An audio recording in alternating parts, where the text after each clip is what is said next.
का बात बाबे उदास बारू भौजी होली के सीजन में लाल गुलाल न भावत तारा कवना रीजन में। अरे का बात बाबे उदास बारू भौजी होली के सीजन में लाल गुलाल न भावत तारा कवना रीजन में। चढ़ते होली ससुरा के आली डोली रात फगुना तोवत होई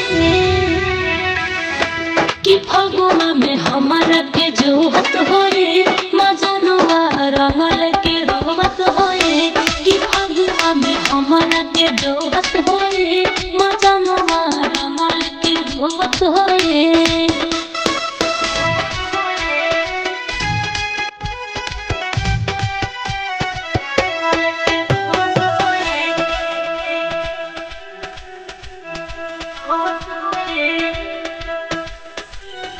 होली में जुआ से भय बजुदाई राया वीर के कराम लगाई।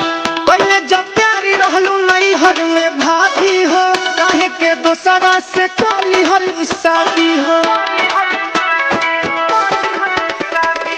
होली में जुआ से भय बजुदाई राया वीर के कराम लगाई। पहले जब प्यारी रहलू नहीं हर में भाभी हो काहे के दोसरा से काली हल शादी हो। ये गुलाब नहीं भरई आज बढ़िया रे गलिया में होवत होई कि फगुआ में हमारा के जोहत होई मजनुआ रंगल के रोवत होई कि फगुआ में हमारा के जोहत होई मजनुआ रंगल के रोवत होई।